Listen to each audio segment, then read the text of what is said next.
നമസ്കാരം. മഴത്തോരു മുമ്പിടി നാളത്തെ ഒരു സൂപ്പർ എപ്പിസോഡിൻ്റെ സ്റ്റോറിയാണ് പറയാൻ പോകുന്നത്. അപ്പോൾ എല്ലാവരും സ്റ്റോറി മുഴുവനായിട്ട് കേൾക്കുക, സപ്പോർട്ട് ചെയ്യാം കേട്ടോ. അങ്ങനെ നമ്മുടെ നെടുമ്പുരയ്ക്കൽ വീട്ടിലേക്ക് പോലീസ് വരുന്നുണ്ട്. പോലീസ് വരുന്നത് കണ്ടിട്ട് കൃഷ്ണയും അതുപോലെ അലീനയും ആകെ പകച്ചു പോവുകയാണ്. എന്തിനായിരിക്കും ഇപ്പോൾ പോലീസ് വന്നത് എന്നുള്ളൊരു അങ്കലാപ്പിലാണ്. ഗേറ്റിൽ നിന്ന് ഇങ്ങനെ ഹോൺ അടിക്കുന്നുണ്ട്. ഇനി നമ്മൾ എന്ത് ചെയ്യും ചേച്ചി, എന്തിനായിരിക്കും അവർ വന്നത് എന്ന് ചോദിക്കുമ്പോൾ എന്തിനാണെങ്കിലും പോയി ഗേറ്റ് തുറക്കട്ടെ എന്ന് പറഞ്ഞിട്ട് അലീന പുറത്തേക്ക് ഇറങ്ങി പോവുകയാണ്. എന്നിട്ട് ഗേറ്റ് തുറന്ന് കൊടുക്കുന്നുണ്ട്. പോലീസ് ജീപ്പ് അകത്തേക്ക് കയറി വരികയാണ്. അലീനയെ വളരെ രൂക്ഷമായിട്ട് ആ SI നോക്കുകയും ചെയ്യുന്നുണ്ട്. നോവലിനെ ബേസ് ചെയ്തിട്ടാട്ടോ നമ്മൾ സ്റ്റോറി പറയുന്നത്. അപ്പോൾ അതിൻ്റെ കുറച്ച് കാര്യങ്ങൾ കൂടി ഡീറ്റെയിൽ ആയിട്ട് ഇതിൽ പറയുന്നുണ്ട്. അപ്പോൾ എല്ലാവരും സ്റ്റോറി മുഴുവനായിട്ട് കേൾക്കാൻ ശ്രമിക്കുക കേട്ടോ. അങ്ങനെ പോലീസ് ജീപ്പ് അകത്തേക്ക് കയറി വരികയാണ്. അലീനയാണെങ്കിൽ എന്ത് ചെയ്യണമെന്നറിയാതെ ആകെ ഇങ്ങനെ പകച്ച് നിൽക്കുകയാണ്. അങ്ങനെ പോലീസ് അകത്തേക്ക് അലീനയെ വിളിക്കുന്നുണ്ട്. അങ്ങനെ അലീനയും അകത്തേക്ക് കയറി ചെല്ലുകയാണ്. അങ്ങനെ എല്ലാവരും കൂടെ അകത്തേക്ക് ചെല്ലുകയാണ്. കൃഷ്ണമോളാണെങ്കിൽ ആകെ അവിടെ പകച്ചിങ്ങനെ നിൽക്കുകയാണ്. എന്തിനായിരിക്കാം പോലീസ് വന്നത് എന്നോർത്തിട്ട്. അങ്ങനെ പോലീസ് വന്നിട്ട് അലീനയെ ക്വസ്റ്റ്യൻ ചെയ്യാണ്. ഇവിടെ ആരൊക്കെയാണ് ഉള്ളത് എന്നൊക്കെ ചോദിക്കുന്നുണ്ട്. അപ്പോൾ ഞങ്ങൾ 3 പെൺകുട്ടികൾ മാത്രമാണ് ഉള്ളത് എന്ന് പറയുകയാണ്.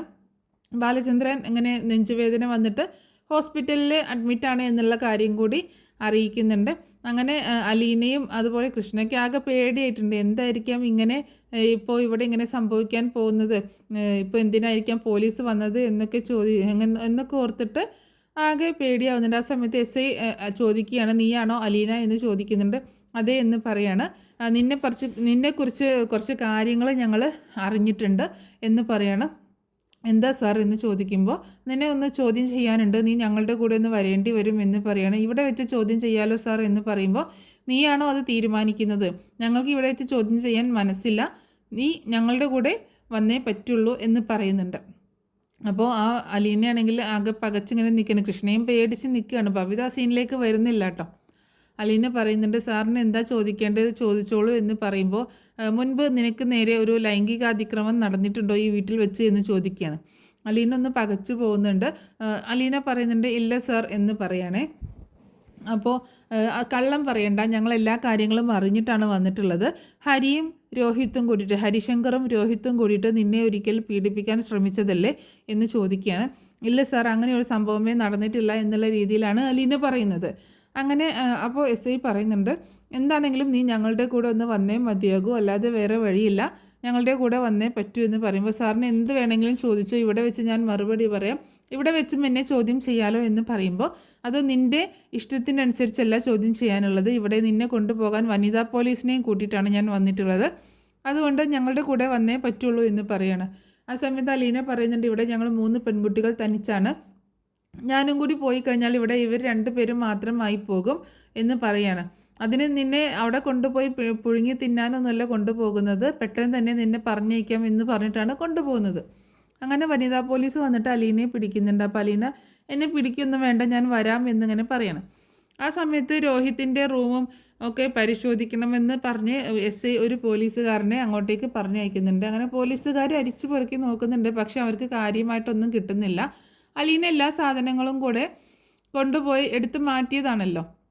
അങ്ങനെ വനിതാ പോലീസ് അലീനയോട് ജീപ്പിൽ കയറാൻ പറയണം. അപ്പോൾ അലീന ചോദിക്കുന്നുണ്ട്, എന്തിനാ മാഡം ഞാൻ എന്താ തെറ്റ് ചെയ്തത്? അപ്പോൾ വനിതാ പോലീസ് പറയുന്നുണ്ട്, നിന്നോട് ചില വിവരങ്ങൾ ചോദിച്ചറിയാനുണ്ട്, അതിന് വേണ്ടിയാണെന്ന് പറയുന്നത്. കേട്ടതും കൃഷ്ണമോൾ കരയാൻ തുടങ്ങുകയാണ്. കൃഷ്ണമോളെ ആശ്വസിപ്പിച്ച് അലീന പറയുന്നുണ്ട്, മോൾ എന്തിനാ കരയുന്നേ, ചേച്ചി പോയിട്ട് വേഗം വരാം, ചേച്ചി തെറ്റൊന്നും ചെയ്തിട്ടില്ലല്ലോ എന്ന് പറയണം.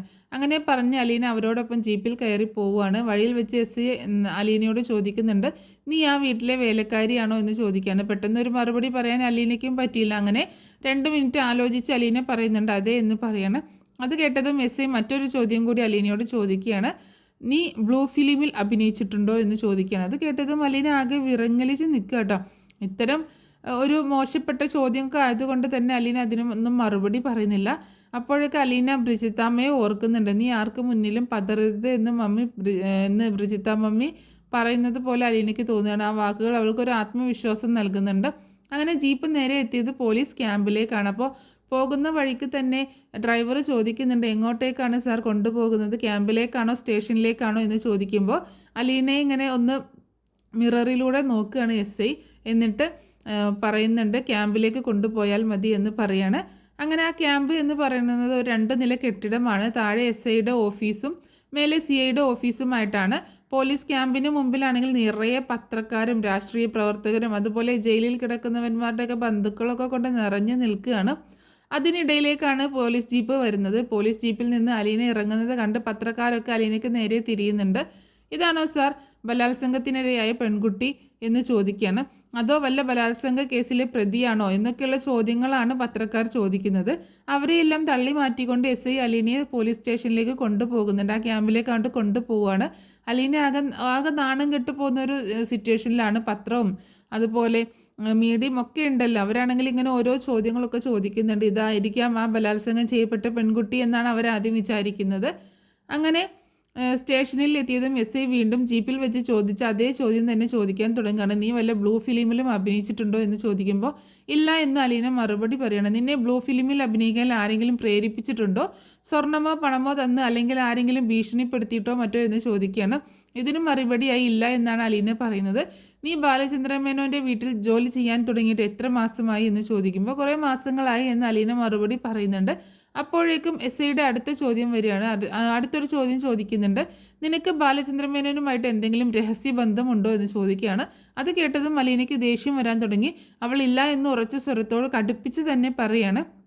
അങ്ങനെയെങ്കിൽ നിനക്ക് ബാലചന്ദ്ര മേനോൻ്റെ മകൻ രോഹിത്തുമായിട്ട് എന്തെങ്കിലും ബന്ധമുണ്ടോ എന്ന് ചോദിക്കുകയാണ്. അതോടെ കേട്ടപ്പോൾ അലീന ഒന്ന് ഞെട്ടുന്നുണ്ട്. എന്നിട്ട് അലീന വീണ്ടും ഇല്ല എന്ന് തന്നെ വളരെ കർക്കശമായിട്ടുള്ള രീതിയിലാണ് പറയുന്നത്. അങ്ങനെ SI ഇങ്ങനെ ഓരോ ചോദ്യം ചോദിച്ചുകൊണ്ടിരിക്കുകയാണ്. ഈ രോഹിത്തും ഹരിശങ്കറും കൂടി നിന്നെ മോശമായ രീതിയിൽ എന്തെങ്കിലും ചെയ്യാൻ ശ്രമിച്ചിട്ടുണ്ടോ എന്നാണ് അപ്പോഴും അലീന ഇല്ല എന്ന് തന്നെ പറയട്ടെ. അപ്പോൾ ഇത് കേട്ടതും SI വീണ്ടും ചോദിക്കുകയാണ്. നീ കള്ളം പറയുകയാണ്.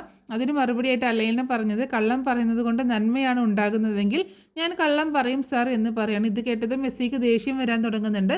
ഒന്നുകിൽ ഇവളൊരു പഠിച്ച കള്ളിയാണ്, അല്ലെങ്കിൽ അവൾക്ക് അചഞ്ചലമായ ഒരു ആത്മവിശ്വാസമുണ്ട്. SI അലീനയെയും കൊണ്ട് നേരെ ലോക്കപ്പിൽ കിടക്കുന്ന ഹരിയെയും രോഹിത്തിനെയും മറ്റ് 2 പേരുടെ അടുത്തേക്ക് കൊണ്ടുപോവുകയാണ്. അവരാണെങ്കിൽ തീരെ അവശ നിലയിലാണ് കേട്ടോ. പോലീസുകാർ 3-ാം മുറയും 4-ാം മുറയും ഒക്കെ പ്രയോഗിച്ചിട്ടുണ്ട്. രോഹിത്തിന് ആണെങ്കിൽ എഴുന്നേറ്റ് നിൽക്കാൻ പോലുമുള്ള ഒരു ഇതില്ല, ഒരു എന്താ പറയുക, എഴുന്നേറ്റ് നിൽക്കാൻ പോലുള്ളൊരു ത്രാണിയില്ല.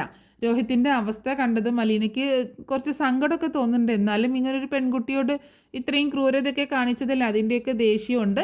എന്തൊക്കെ തെറ്റ് ചെയ്താലും അവൻ തൻ്റെ കൂടപ്പിറപ്പാണല്ലോ എന്നുള്ളൊരു ചിന്ത മനസ്സിൽ അങ്ങനെ കിടക്കുന്നുണ്ട്. അവന് ഇങ്ങനെ ഒരു അവസ്ഥയിൽ കാണേണ്ടി വന്നതിലുള്ള സങ്കടം അപ്പോഴും അലീനയുടെ ഉള്ളിൽ ഇങ്ങനെ കിടന്ന് വിങ്ങുകയാണ്. അപ്പോഴേക്കും SI രോഹിത്തിൻ്റെ നേർക്ക് തിരിയാണ്. ഇതല്ലേടാ നിൻ്റെ വീട്ടിൽ നിൽക്കുന്ന വേലക്കാരി എന്ന് ചോദിക്കുന്നുണ്ട്. അതെ എന്ന് പറയാണ്. ഇവളെ നീയും ഇവനും ചേർന്ന് മുമ്പൊരിക്കൽ മയക്കുമരുന്ന് കലക്കി കൊടുത്ത് ഉപദ്രവിക്കാൻ ശ്രമിച്ചിട്ടില്ലേ എന്ന് ചോദിക്കുകയാണ്. ഇത് കേട്ടതും ഹരിയും രോഹിത്തും പരസ്പരം മുഖത്തോട് മുഖം നോക്കി പറയടാ നിങ്ങൾ അവളെ ഉപദ്രവിക്കാൻ ശ്രമിച്ചിട്ടില്ലേ എന്ന് ചോദിക്കുകയാണ്. അതെ എന്ന് ഹരി മറുപടി പറയുന്നുണ്ട്. ഇത് കേട്ടതും SI നേരെ അലീനയുടെ നേർക്ക് നോക്കുകയാണ്. എന്നിട്ട് ചോദിക്കുന്നുണ്ട്, കേട്ടോ, എന്നിട്ട് നീ എന്തിനാടി ഈ കള്ളം പറഞ്ഞത്? ഇവർ നിന്നെ ഒന്നും ചെയ്യാൻ നോക്കിയിട്ടില്ലെന്നോ? എന്തിനാണ് നീ പോലീസിനോട് കള്ളം പറയുന്നത്? അതിന് മറുപടി അലീന പറയുന്നുണ്ട്, ഇത് നടന്നത് കുറേ മാസങ്ങൾക്ക് മുമ്പാണ്. അന്ന് ഞാൻ കംപ്ലൈൻറ്റ് ചെയ്യാതിരുന്നത് ഇവരുടെ ഭാവിയും ആ കുടുംബത്തിൻ്റെ സൽപ്പേരും ഒക്കെ നശിച്ചു പോകുമല്ലോ എന്ന് കരുതിയിട്ടാണ് എന്ന് പറയാണ് അലീന. അത് കേട്ടപ്പോൾ SI ചോദിക്കുന്നുണ്ട്, എന്നിട്ട് ഇപ്പോൾ ഇവരുടെ ഭാവി എന്തായി? നന്നായോ? ഇല്ലല്ലോ. അന്ന് നീ ഒരു കംപ്ലൈൻറ്റ് കൊടുത്തിരുന്നെങ്കിൽ ഇന്ന് ഇവർ ഇങ്ങനെ ഒരു കാര്യം ചെയ്യാൻ മുതിരുമായിരുന്നോ? ഇല്ല. ആ പെൺകുട്ടിക്ക് ഇങ്ങനെ ഒരു അവസ്ഥ വരുമായിരുന്നോ? ഇത് കേട്ടപ്പോൾ അലീനയ്ക്ക് അത് ഭാഗികമായിട്ട് ശരിയാണെന്ന് തോന്നുകയാണ്. അന്ന് താൻ കംപ്ലൈൻറ്റ് ചെയ്തിരുന്നെങ്കിൽ ഒരു പക്ഷേ അവർ ഇങ്ങനെ ഒരു പ്രവൃത്തി പിന്നീട് ചെയ്യില്ലായിരുന്നു. പക്ഷെ അന്ന് സത്യം പറയാതിരിക്കാൻ അലീനയുടേതായിട്ടുള്ള കാരണങ്ങളുണ്ടായിരുന്നു. അതൊന്നും SIക്ക് അറിയില്ലല്ലോ. അങ്ങനെ SI അലീനയെയും വിളിച്ചുകൊണ്ട് ഓഫീസ് റൂമിലേക്ക് തന്നെ പോകുന്നുണ്ട്. എന്നിട്ട് അലീനയോട് ചോദിക്കുകയാണ്, ഇപ്പോഴും വൈകിട്ടൊന്നുമില്ല, നിനക്കിപ്പോഴും കംപ്ലൈൻറ്റ് തരാവുന്നതാണ്. ഇന്ന ദിവസം അവർ 2 പേരും ചേർന്ന് മയക്കുമരുന്ന് കലക്കി തന്ന് നിന്നെ റേപ്പ് ചെയ്യാൻ ശ്രമിച്ചെന്ന് ഒരു പരാതി നീ എഴുതി തരണം. മാത്രമല്ല ഇത്ര നാളും ഇത് പുറത്ത് പറയാതിരുന്നത് ഇവർ കൊല്ലുമെന്ന് ഭീഷണിപ്പെടുത്തിയത് കൊണ്ടാണെന്നും കൂടി എഴുതണം. അപ്പോൾ അലീന തിരിച്ചു ചോദിക്കുന്നുണ്ട്, അതെന്തിനാ സാർ? അതുകൊണ്ട് എനിക്കെന്താ മെച്ചം എന്ന് ചോദിക്കുകയാണ്. ഇത് കേട്ടതും SI പറയുന്നുണ്ട്, നിനക്ക് മെച്ചമുണ്ടാകാൻ വേണ്ടിയല്ല, ഇവർക്ക് ഇതിനു മുൻപ് ഇങ്ങനെ ഒരു ക്രിമിനൽ ബാക്ക്ഗ്രൗണ്ട് ഉണ്ടെന്ന് തെളിയിക്കാൻ വേണ്ടിയിട്ടാണ്. അങ്ങനെ വരുമ്പോൾ കേസ് കുറച്ചുകൂടി സ്ട്രോങ് ആകും. അപ്പോൾ അലീന പറയുന്നുണ്ട്, അതിൻ്റെ ആവശ്യമുണ്ടോ സാർ? അതും ഇതും തമ്മിൽ കൂട്ടിക്കുഴയ്ക്കണോ? ഇത് കേട്ടതും SIക്ക് ദേഷ്യം വരാൻ തുടങ്ങുന്നുണ്ട്. നീ എന്തിനാണ് അവന്മാരെ രക്ഷിക്കാൻ നോക്കുന്നത്? അവർ നിന്നെ ഉപദ്രവിക്കാൻ ശ്രമിച്ചവരല്ലേ? അങ്ങനെയുള്ളവരോട് നിനക്ക് എന്തിനാണ് ഇത്രയും സ്നേഹം? നീ ഒരു ഓർഫൻ ആണെന്നാണല്ലോ ഞാൻ കേട്ടത്. ഇതിന് മറുപടിയായി അലീന പറയുന്നുണ്ട്, അതെ സാർ, ഞാനൊരു ഓർഫൻ ആയിരുന്നു. ജനിച്ച അന്ന് മുതൽ 23 വർഷം വരെ ഞാനൊരു അനാഥാലയത്തിലാണ് ജീവിച്ചത്. അതിനുശേഷമാണ് ബാലചന്ദ്രമേനോൻ സാറിൻ്റെ വീട്ടിലേക്ക് വന്നത്. അവിടെ എത്തിയപ്പോഴാണ് എനിക്കൊരു അച്ഛനെയും ഒരു അമ്മയെയും കൂടപ്പിറപ്പുകളെയും കിട്ടിയത്. എന്തൊക്കെ സംഭവിച്ചാലും ഞാൻ അവരുടെ കൂടെ നിൽക്കും സാർ. ഇത് കേട്ടതും എസ്.ഐക്ക് ദേഷ്യം വരികയാണ്. നിർത്തടി, നീ സന്ദർഭത്തിനനുസരിച്ച് കഥയുണ്ടാക്കുകയാണല്ലേ. അച്ഛനെന്ന് കരുതുന്ന ആളായിട്ട് അവിഹിത ബന്ധം, ആങ്ങളെയാണെങ്കിലോ ബലാത്സംഗ വീരൻ. കൊള്ളാലോ നിന്റെ സാങ്കല്പിക കുടുംബം. നീ ആരോടാ ഈ കളിക്കുന്നത്? ഞാൻ വിചാരിച്ചാൽ നീ ഈ കേസിൽ 5ാം പ്രതിയാ. ഒരു വരി കൂട്ടിച്ചേർത്താൽ മതി. എന്താ നിനക്ക് കാണണോ എന്ന് ചോദിക്കുകയാണ്. ഇതിന് മറുപടിയായിട്ട് അലീന പറയുന്നുണ്ട്, സാറിൻ്റെ നീതിബോധം അങ്ങനെയാണെങ്കിൽ അതുപോലെ തന്നെ നടക്കട്ടെ സാർ. ഇനി എന്തൊക്കെ പറഞ്ഞാലും എൻ്റെ നീതിബോധത്തിനനുസരിച്ച് ഞാൻ പ്രവർത്തിക്കൂ. അത് സാറിന് ഇതിനോടകം മനസ്സിലായി കഴിഞ്ഞല്ലോ. ഇത്രയും നേരം ഞാൻ നിന്നോട് മര്യാദ സംസാരിച്ചത് നീ പാവം ഒരു ഓർഫൻ ആണല്ലോ എന്ന് കരുതിയിട്ടാണ്. ഇനി നീ എൻ്റെ തനി സ്വരൂപം കാണും. അപ്പോൾ അലീന പറയാണ്, ഇതിനോടകം തന്നെ സാർ എന്നെ ഒരുപാട് ചീത്ത വിളിച്ചു. അതിൽ നിന്ന് എനിക്ക് ഊഹിക്കാം സാർ ഏതറ്റം വരും പോകുമെന്ന്. നിർത്തടി നിൻ്റെ അധിക പ്രസംഗം. എസ്.ഐ ഒരു വനിതാ കോൺസ്റ്റബിളിനെ വിളിച്ച് അലീനയെ CIയുടെ ഓഫീസിലേക്ക് പറഞ്ഞയക്കുകയാണ്. അപ്പോഴേക്കും CI ഗോപാലകൃഷ്ണ പണിക്കർ രമേശ് നമ്പ്യാരെ വിളിക്കുന്നുണ്ട്. താനൊന്ന് മേലോട്ട് വരണം. എസ്.ഐയെ വിളിക്കുന്നുണ്ട്. അങ്ങനെ എസ്.ഐ രമേശ് നമ്പ്യാർ CIയുടെ ഓഫീസിലേക്ക് എത്തുന്നുണ്ട്. എന്നിട്ട് അലീനയെ ചൂണ്ടിക്കാണിച്ചുകൊണ്ട് പറയുകയാണ്, സാർ ഇവളുടെ പേരാണ് അലീന. ഇവളെയും അവന്മാർ ഉപദ്രവിക്കാൻ ശ്രമിച്ചിട്ടുണ്ട്. ഒരു കംപ്ലൈൻറ്റ് എഴുതി തരാൻ പറഞ്ഞപ്പോൾ ഇവൾക്ക് മനസ്സില്ലെന്ന്. ഇത് കേട്ടതും CI ഗോപാലകൃഷ്ണ പണിക്കർ അലീനയുടെ നേർക്ക് തിരിയാണ്. അതെന്താ നീ കംപ്ലൈൻറ്റ് കൊടുക്കാത്തത് എന്ന് ചോദിക്കുന്നുണ്ട്. അത് കേട്ടതും അലീന പറയുന്നുണ്ട്, അതൊക്കെ നടന്നിട്ട് മാസങ്ങളായി സാർ. എത്ര മാസങ്ങളായാലും കൊലപാതകം, സ്ത്രീപീഡനം അങ്ങനെയുള്ള കേസുകളൊക്കെ നമുക്ക് എപ്പോൾ വേണമെങ്കിലും കുത്തിപ്പൊക്കാം. നീ ഇപ്പോൾ ഒരു പരാതി എഴുതി തന്നാലും അതിന് നിയമസാധ്യതയുണ്ട്. ഇത് കേട്ടതും അലീന പറയുന്നുണ്ട്, എനിക്ക് കംപ്ലൈൻറ്റ് ഇല്ല സാർ. അതെന്താ നിനക്ക് കംപ്ലൈൻറ്റ് ഇല്ലാത്തത്? ഇനി നീയും അവന്മാരുടെ സംഘത്തിൽപ്പെട്ട ആളാണോ എന്ന് ചോദിക്കുകയാണ് രമേശ്. അപ്പോൾ എസ് ഐ അങ്ങനെ പറയണം, ആണെന്ന് സംശയിക്കേണ്ടിയിരിക്കുന്നു എന്ന് പറയണേ എസ് ഐ. ഇത് കേട്ടതും CI പറയാണ്, എന്തായാലും ഇവളെ താഴെ ഇരുത്ത്. പകൽ പരാതി ഇല്ലാത്തവൾക്ക് ചിലപ്പോൾ രാത്രിയായാൽ പരാതി തരാൻ തോന്നിയാലോ. അങ്ങനെ എസ്.ഐയും വനിതാ കോൺസ്റ്റബിളും കൂടിയിട്ട് അലീനയെ താഴേക്ക് കൊണ്ടുപോകുന്നുണ്ട്. പോകുന്ന വഴി എസ്.ഐ പറയുന്നുണ്ട്, ബന്ധുബലമുള്ള പണസ്വാധീനമുള്ള സമ്പന്ന കുമാരന്മാരാണ് ഈ ജയിലിൽ കിടക്കുന്നവന്മാർ. അവരെ പോലും ഞങ്ങൾ ഒരാളെയും കാണാൻ സമ്മതിച്ചിട്ടില്ല. പിന്നെയാണോ ആരോരും ഇല്ലാത്ത നിന്നെ തേടി ആരെങ്കിലും വരുന്നത്? തടി കേടാവേണ്ടെങ്കിൽ വേഗം പരാതി തന്നിട്ട് പൊക്കോ എന്ന് പറയാണ്. ഇതൊക്കെ കേട്ടിട്ടും മിണ്ടാതിരിക്കുകയാണ് അലീന. ഗോവർദ്ധൻ വന്നപ്പോൾ കൃഷ്ണ കാര്യങ്ങളൊക്കെ പറയുന്നുണ്ട്. ഇതൊക്കെ കേട്ടിട്ട് ഗോവർദ്ധനാകെ ഷോക്കാവുകയാണ്. പോലീസ് വന്നതും രോഹിത്തിൻ്റെ റൂം പരിശോധിച്ചതും അലീനയെ കൂട്ടിക്കൊണ്ടുപോയതുമൊക്കെ എല്ലാം അറിഞ്ഞതോടു കൂടിയിട്ട് എന്ത് ചെയ്യണമെന്നറിയാതെ പകച്ചു നിൽക്കുകയാണ് ഗോവർദ്ധൻ. അങ്കിൾ അച്ഛനെ അറിയിക്കേണ്ടേ ഈ വിവരം എന്ന് കൃഷ്ണ ചോദിക്കുമ്പോൾ ഇപ്പോൾ വേണ്ട, ബാലേട്ടൻ്റെ അവസ്ഥ മോൾക്ക് അറിയാലോ. ഇത് കേട്ടാൽ ബാലേട്ടൻ ഒരു നിമിഷം പോലും ഹോസ്പിറ്റലിൽ കിടക്കില്ല. ചോദ്യം ചെയ്യാൻ വിളിപ്പിച്ചതായിരിക്കും. അത് കഴിഞ്ഞ് അവളെ വിട്ടയക്കും. മോൾ സമാധാനമായിട്ടിരിക്കുക എന്ന് പറഞ്ഞ് ഞാനൊന്ന് അന്വേഷിക്കട്ടെ എന്ന് പറഞ്ഞിട്ട് ഗോവർദ്ധൻ അവിടെ നിന്ന് പോവുകയാണ്. കൃഷ്ണമോളാണെങ്കിൽ ആകെ ടെൻഷൻ അടിച്ച് നടക്കുക കേട്ടോ. ബബിതയാണെങ്കിൽ അന്നേരം ആരോടോ ഫോണിൽ ഇങ്ങനെ സംസാരിക്കുകയാണ്. കൃഷ്ണമോൾ ഇങ്ങനെ നടക്കുന്നത് കണ്ടിട്ട് ബബിത ചോദിക്കുന്നുണ്ട്, എന്താ കാര്യമെന്ന്. ചേച്ചി നമ്മൾ ഇനി എന്താ ചെയ്യുക? അച്ഛനും അമ്മയും ഹോസ്പിറ്റലിലാണ്, അലീന ചേച്ചിയും രോഹിത്തേട്ടനും പോലീസ് സ്റ്റേഷനിൽ. ഇനി നമ്മൾ എന്താ ചെയ്യണ്ടേ? അപ്പോൾ ബബിത പറയുന്നുണ്ട്, നമ്മൾ എന്ത് ചെയ്യാനാ, നമുക്ക് ചെയ്യാൻ ഒന്നുമില്ല, ഇനി വരുന്നത് പോലെ വരട്ടെ എന്ന് പറയണം. അപ്പോഴാണ് കൃഷ്ണമോൾക്ക് രേവതിക്കുട്ടിയുടെ ഓർമ്മ വന്നത്. അങ്ങനെ രേവതിക്കുട്ടിയുടെ നമ്പർ തപ്പിയെടുത്തിട്ട് കൃഷ്ണമോള് രേവതിക്കുട്ടീനെ വിളിക്കുകയാണ്. ആദ്യം ഫോൺ എടുക്കുന്നത് ഗ്രേസമ്മയാണ്. ആൻറ്റി രേവതിക്കുട്ടി ഇല്ലേ അവിടെ എന്ന് ചോദിക്കുകയാണ്. ആരാ ഇത് എന്ന് ചോദിക്കുമ്പോൾ അലീനയാണോ എന്ന് ചോദിക്കുക കേട്ടോ. അലീനയുടെ ഫോണിൽ നിന്നാണ് വിളിക്കുന്നത്. ഞാൻ അലീനയല്ല, ഞാൻ കൃഷ്ണയാണ് എന്ന് പറയണം. ആ കൃഷ്ണമോളായിരുന്നോ, എന്താ വിശേഷം എന്ന് ചോദിച്ചപ്പോൾ രേവതിക്കുട്ടി എവിടെയെന്ന് എനിക്ക് സംസാരിക്കാൻ വേണ്ടിയിട്ടാണ് ആൻറ്റി, ഇവിടെ ആകെ പ്രശ്നമാണ് എന്ന് പറയുന്നുണ്ട്. ആ സമയത്ത് എന്താ കാര്യമെന്ന് അന്വേഷിച്ചുകൊണ്ട് രേവതിക്കുട്ടി അങ്ങോട്ടേക്ക് വരികയാണ്. അപ്പോൾ കൃഷ്ണമോൾ ആകെ സങ്കടത്തിലാണ്. ഇവിടുത്തെ കാര്യങ്ങളൊക്കെ വിശദീകരിച്ച് പറഞ്ഞു കൊടുക്കുകയാണ് രേവതിക്കുട്ടിക്ക്. രേവതിക്കുട്ടിക്കാണെങ്കിൽ അലീന പോലീസ് സ്റ്റേഷനിലാണെന്ന് അറിഞ്ഞത് രേവതിക്കുട്ടി ആകെ ടെൻഷനാവുകയാണ്. അങ്ങനെ രേവതിക്കുട്ടി കാര്യങ്ങളൊക്കെ ഗ്രേസമ്മയോട് പറയുന്നുണ്ട്. ആൻറ്റി അലീന ചേച്ചിയെ അങ്ങനെ പോലീസ് പിടിച്ചുകൊണ്ട് പോയി, പോലീസ് സ്റ്റേഷനിലാണ്. അവിടുത്തെ കാര്യങ്ങളൊക്കെ ആകെ മോശമാണ്. രോഹിത്തും ഹരിശങ്കറും വേറെ 2 പേരും ചേർന്ന് ഏതൊരു പെണ്ണിനെ പീഡിപ്പിച്ചു എന്നാണ് കേസ്. അതിൻ്റെ ഭാഗമായിട്ട് അലീന ചേച്ചിയും പിടിച്ചുകൊണ്ട് പോയേക്കാണ്. അവരെന്തിനാണ് അലീന ചേച്ചിയെ പിടിച്ചുകൊണ്ട് പോയതെന്ന് മനസ്സിലാവാത്തത്. ചേച്ചിയെ എങ്ങനെയെങ്കിലും രക്ഷിക്കണം എന്നൊക്കെ ഇങ്ങനെ പറയണം. അങ്ങനെ രേവതിക്കുട്ടിയും ഗ്രേസമ്മയും കൂടിയിട്ട് മാമച്ചനോട് പറയുന്നുണ്ട്, മാമച്ചായൻ്റെ പരിചയത്തിൽ കുറേ പോലീസുകാരില്ലേ, ക്ലബിലൊക്കെ കാണാലോ, തോളിലൊക്കെ കൈയിട്ടിട്ട് ആരോടെങ്കിലും പറഞ്ഞ് അലീനയെ പോലീസ് സ്റ്റേഷനിൽ നിന്നൊന്ന് ഇറക്കണം എന്ന് പറയുന്നുണ്ട്. ഇത് കേട്ടത് മാമച്ചനും മറുപടി പറയാണ്, എടി അവരൊക്കെ റിട്ടയർ ആയവരാണ്, മാത്രമല്ല അങ്ങനെ ആരെങ്കിലും ഉണ്ടെങ്കിൽ തന്നെ അവർ കൊച്ചിയിലുള്ളവരല്ലേ, നമ്മൾ ഇവിടെ പാലാരിവട്ടത്തല്ലേ നിൽക്കുന്നത്, പിന്നെ പാലയിലെ കാര്യങ്ങളൊന്നും അവർക്ക് ചെയ്യാൻ പറ്റത്തില്ല എന്ന് പറയാണ്. അതൊന്നും പറഞ്ഞാൽ പറ്റത്തില്ല, എന്തെങ്കിലും ചെയ്തേ പറ്റൂ. അപ്പോൾ മാമച്ചായൻ പറയുന്നുണ്ട് എന്തായാലും നാളെ ആവട്ടെ, നമുക്ക് നോക്കാം, ഇപ്പോൾ രാത്രിയായി തുടങ്ങിയില്ലേ എന്ന് പറയണം. ഇത് കേട്ടതിൻ്റെ രേവതികുട്ടിക്ക് ആകെ സങ്കടമാവുന്നുണ്ട്. നാളെയോ എന്ന് ചോദിച്ച് ആകെ വിഷമിക്കുകയാണ്. അതൊന്നും പറ്റില്ല അങ്കിളെ, ആൻറ്റി നാളെ എന്ന് പറഞ്ഞാൽ ഇന്നൊരു രാത്രി പോലീസ് സ്റ്റേഷനിൽ അലീന ചേച്ചി ഇരിക്കണ്ടേ എന്ന് പറയുമ്പോൾ ഗ്രേസമ്മ പറയുന്നുണ്ട്, മാമച്ചായ നിങ്ങൾക്ക് എന്താണ്, ആ പെങ്കൊച്ച് പോലീസ് സ്റ്റേഷനിൽ ഇരിക്കുമ്പോൾ ഇവിടെ രേവതിക്കുട്ടി ഊണുമില്ല ഉറക്കമില്ലാതെ ഇങ്ങനെ ഇരിക്കുകയല്ലേ ചെയ്യുക, ഇവൾ ഉറങ്ങാതിരിക്കുമ്പോൾ നമുക്ക് എങ്ങനെ ഉറങ്ങാൻ പറ്റും, എന്തെങ്കിലും ഒന്ന് ചെയ്യുക, അങ്ങനെ പറയുകയാണ് ഗ്രേസമ്മ. അപ്പോഴാണ് മാമച്ചായന് ഒരു കാര്യം ഓർമ്മ വരുന്നത്. എടി ഗ്രേസമ്മേ, നിൻ്റെ ഒരു അമ്മാച്ചൻ്റെ മകൻ കല്യാണം കഴിച്ചിരിക്കുന്നത് പാലാരിവട്ടത്തുള്ള പാലയിലുള്ള ഏതോ ഒരു പോലീസുകാരൻ്റെ മോളെയല്ലേ എന്ന് ചോദിക്കുന്നുണ്ട്. അവരൊന്ന് വിളിച്ചു നോക്കിയാലോ എന്ന് ചോദിക്കുമ്പോൾ അപ്പോഴാണ് ഗ്രേസമ്മയ്ക്ക് അവരെക്കുറിച്ച് ഓർമ്മ വരുന്നത്. ശരിയാണല്ലോ, ഞാൻ കുര്യച്ചായനെ ഒന്ന് വിളിച്ചു നോക്കാം. അങ്ങനെ ഗ്രേസമ്മ കുര്യച്ചായനെ വിളിക്കുകയാണ്. കുര്യച്ചായ, നമ്മുടെ ജോബിച്ചൻ കല്യാണം കഴിച്ചിരിക്കുന്നത് പാലായിലുള്ള ഏതോ ഒരു പോലീസുകാരൻ്റെ മോളെയല്ലേ?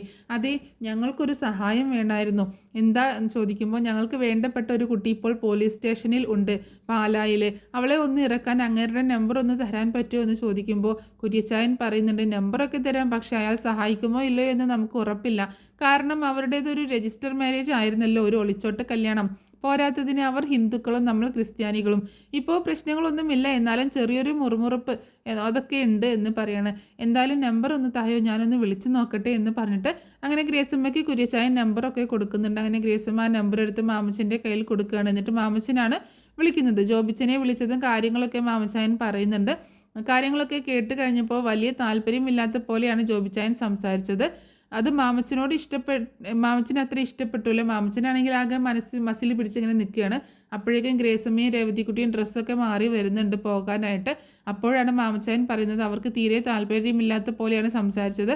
അപ്പോൾ രേവതിക്കുട്ടി പറയുന്നുണ്ട്, അതൊന്നും സാരമില്ല, ഞാനും ആൻറ്റിയും കാല് പിടിച്ചിട്ടാണെങ്കിലും അവരോട് ഞങ്ങളുടെ കാര്യങ്ങളൊക്കെ പറയാം, എങ്ങനെയെങ്കിലും അലീന ചേച്ചിയെ പോലീസ് സ്റ്റേഷനിൽ നിന്ന് ഇറക്കണം.